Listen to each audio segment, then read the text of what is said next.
اسلام صدق اللہ غوث اعظم بمنی بے سر و سامہ مدد قبلہ دی مدد کعبہ ایما مدد امام اہل سنت سرکار اعلیٰ حضرت امام احمد رضا محدث بریلوی علیہ الرحمت والرحمٰ ارشاد فرماتے ہیں، لطف ان کا عام ہو ہی جائے گا، شاد ہر ناکام ہو ہی جائے گا، سائل و دامن سخی کا تھام لو، کچھ نہ کچھ انعام ہو ہی جائے گا۔ اے رضا، ہر کام کا ایک وقت ہے، دل کو بھی آرام ہو ہی جائے گا۔ اللہ نے اپنے مقدس کلام میں ارشاد فرمایا، ان الدین عند اللہ الاسلام، اللہ کے نزدیک پسندیدہ دین صرف اور صرف مذہب اسلام ہے۔ اللہ کا بے پناہ احسان، اس کی بے پناہ نعمتوں کے سائے میں ہم اپنی زندگی بسر کر رہے ہیں۔ اس کا احسان اگر اس کی نعمتوں کا ہم شمار کریں تو ہم سے یہ شمار نہیں ہو سکتا، اس لیے کہ قرآن خود فرماتا ہے، وَإِن تَعُدُّوا نِعْمَتَ اللَّهِ لَا تُحْصُوهَا، اگر تم اللہ کی نعمتوں کو شمار کرنا چاہو، ان نعمتوں کو جو تم پر ہیں، تو تم ان کو شمار نہیں کر سکتے۔ انہی نعمتوں میں سے ایک نعمت ہے کہ اللہ نے ہمیں مذہب اسلام میں پیدا فرمایا۔ مذہب اسلام ہم تک جو پہنچا ہے وہ کیسے پہنچا ہے، بس یہ بتانے کی آج میں کوشش کروں گا۔ مذہب اسلام ہم تک کیسے پہنچا؟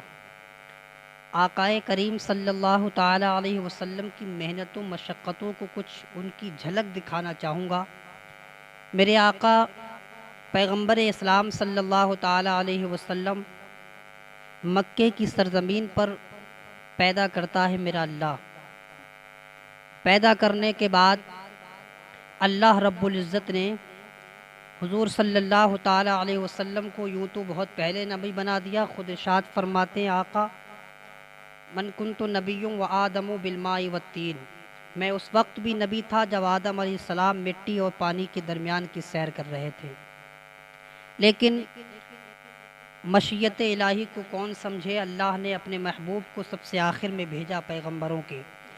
اب میرے آقا صلی اللہ تعالیٰ علیہ وسلم مکے میں تشریف لاتے ہیں، وہ مکہ جہاں پر ظلم و ستم کا اندھیرا تھا، جہاں پر لوگ باپ داداؤں کو پوجا کرتے تھے، جہاں پر لوگ سورج کو پوجا کرتے تھے، جہاں پر لوگ کوئی آگ کو پوج رہا ہے، کوئی کسی کو پوج رہا ہے، باپ داداؤں کے افضلیت کی بنیاد پر لوگ جنگیں کیا کرتے تھے، وہ مکہ، اس مکے کی زمین پر میرے آقا کو اللہ نے مبعوث فرمایا۔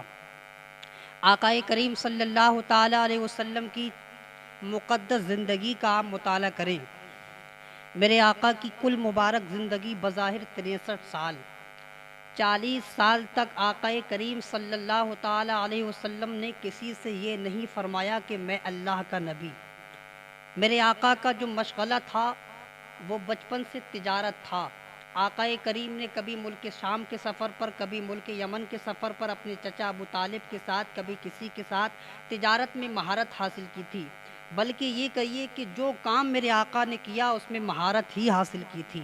خود میرا اللہ ارشاد فرماتا ہے، انا اعطیناک الکوثر، اے محبوب ہم نے ساری کثرتیں آپ کو عطا فرما دیں، بلکہ اس کو اس طرح پڑھے، انا اعطیناک الکوثر۔ یہاں جو الف لام ہے یہ استغراق کا ہے، یہاں جتنی کثرتیں ہو سکتی تھیں میرے اللہ نے اپنے محبوب کو عطا فرما دی۔ کثرت کے دیکھیں آپ، حسن و جمال میں آقا کو کثرت دی، آل و اولاد میں میرے آقا کو میرے اللہ نے کثرت دی۔ ہاں یہاں تک بتایا گیا میرے آقا کی آل قیامت تک باقی رہے گی، کسی کے آل کی گارنٹی اللہ نے نہیں لی، بلکہ میرے آقا کی آل کی گارنٹی قیامت تک لی گئی ہے کہ قیامت تک مصطفیٰ جان رحمت کی آل باقی رہے گی۔ یہ مصطفیٰ جان رحمت ہے اسی مکے کی زمین پر جب مبعوث ہوئے ہیں۔ 40 سال تک کسی سے یہ نہیں کہا کہ میں اللہ کا نبی ہوں۔ خفیہ طور پر اسلام کے 3 دور رہے ہیں۔ سیرت مصطفیٰ میں حضرت علامہ عبد المصطفیٰ اعظمی رحمۃ اللہ تعالیٰ علیہ نے اسلام کے 3 دور اس کو ہیڈنگ بنا کر ان واقعوں کو نقل کیا۔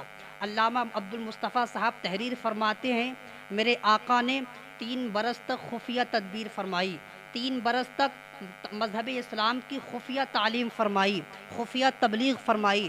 آئیے میرے آقا کی محنت و مشقت کا جائزہ لیتے ہیں، میرے آقا کی محنت کا پس منظر ملاحظہ کیجئے۔ آقا نے جب 3 برس تک مذہب اسلام کی تبلیغ فرمائی تو ان 3 برس کے اندر سب سے پہلے جو ایمان لائے وہ جوانوں میں حضرت ابوبکر صدیق کی ذات ہے، عورتوں میں حضرت خدیجۃ الکبریٰ رضی اللہ تعالی عنہا سلام اللہ علیہا کی ذات ہے، ہاں بچوں میں حضرت مولا علی ابن ابی طالب کی ذات ہے، غلاموں میں حضرت زید ابن حارثہ رضی اللہ تعالی عنہ کی ذات ہے۔ یہ لوگ اسلام کے ابتدائی دور میں اسلام لائے، اسلام کے شروعاتی دور میں اسلام لائے۔ اس کے بعد آقا کریم صلی اللہ تعالی علیہ وسلم نے ان حضرات کو مذہب اسلام کے کچھ احکام سکھائے، ان حضرات کو مذہب اسلام کی تبلیغ فرمائی۔ ابو بکر صدیق محنت کرتے ہیں، حضرت علی محنت کرتے ہیں، حضرت خدیجہ بھی محنت کرتی ہیں، حضرت زید بن حارثہ بھی محنت کرتے ہیں۔ ان کی محنتیں رنگ لائیں، جب ان کی محنتیں رنگ لائیں تو اور صحابہ اکرام ایمان لے کر آتے ہیں۔ حضرت ابو عبیدہ ابن جراح رضی اللہ تعالیٰ عنہ یہ بھی ایمان لے کر آتے ہیں۔ پھر بہت سارے صحابہ کی فہرست مکمل ہوتی ہے جو ایمان لانے والوں کی ذات ہے، یہ ان لوگوں کی تبلیغ سے ایمان لے کر آئے تھے۔ آقا کریم صلی اللہ تعالیٰ علیہ وسلم اسلام کے ابتدائی دور میں اتنے امانت دار تھے، اتنے امانت دار تھے، لوگ کہتے تھے آپ کو امین، یعنی بہت زیادہ امانت دار۔ آپ کا لفظ امین آپ کا لقب پڑ چکا تھا، یہ میرے آقا کی ذات ہے۔ اب آئیے، یہ تو اسلام کا پہلا دور تھا، لیکن اسلام کا دوسرا دور ملاحظہ کیجئے۔ جب اسلام کی تبلیغ حضرت ابو بکر نے کی، جب حضرت علی نے کی، جب حضرت خدیجہ نے کی، جب حضرت زید بن حارثہ نے کی، ان لوگوں نے جیسے جیسے تبلیغ کی، پھر ایک دور وہ آیا، پھر صحابہ اکرام کی ایک اسلام لانے والوں کی فہرست ایک الگ جنم لیتی ہے۔ آقا کریم صلی اللہ تعالی علیہ وسلم کے دیوانوں کی ایک فہرست شامل ہوتی ہے۔ جیسے ہی اسلام لے کر آئے، پھر انہوں نے تبلیغ فرمائی، پھر سورہ شعراء کی ایک آیت نازل ہوئی۔ آقا کریم صلی اللہ تعالی علیہ وسلم کا رب ارشاد فرماتا ہے وَأَنذِرْ عَشِيرَتَكَ الْأَقْرَبِينَ، اے محبوب اٹھئے، اے محبوب کھڑے ہوئیے اور اپنے قرابت رشتہ داروں کو، قریبی رشتہ داروں کو اللہ کا ڈر سنائیے،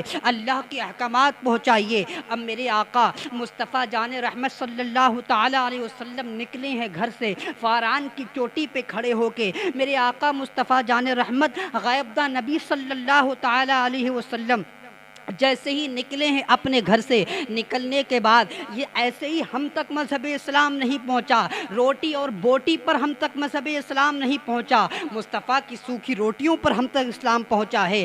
ہاں ہم نے نرم گدوں پر اپنی زندگی گزاری، ہم نے نرم گدوں پر اپنی زندگی بسر کی، لیکن یہ اسلام ہم تک ایسے نہیں پہنچا۔ آئیے ذرا ملاحظہ کیجئے، مصطفیٰ جان رحمت کو جو آج تک جو کفار تھے وہ مصطفیٰ جان رحمت کو امین کہتے تھے، مصطفیٰ سے کبھی جھوٹ نہیں سنا تھا، مصطفیٰ کو بہت زیادہ امانت دار تسلیم کیا کرتے تھے۔ اسی عالم میں میرے آقا صلی اللہ تعالی علیہ وسلم ایک چوٹی پر چڑھ جاتے ہیں۔ فاران کی چوٹی پر چڑھنے کے بعد آمنہ کے لال نے ایک اعلان کیا تھا، یا معاشرہ قریش، اے قریش کے گروہ ادھر آؤ، اے ابو طالب ادھر آؤ، اے ابو جہل ادھر آؤ۔ قریش کے تمام لوگ بڑے بڑے سردار تھے اور آنے کے بعد مصطفیٰ جان رحمت کے قدموں کے تلے جمع ہو جاتے ہیں۔ جیسے ہی جمع ہوتے ہیں، آقا کریم نے بڑی تاریخی گفتگو کی تھی، دنیا انسانیت کا سب سے بڑا خطیب بن کر اس فاران کی چوٹی سے خطاب کر رہا ہے آمنہ کا لال۔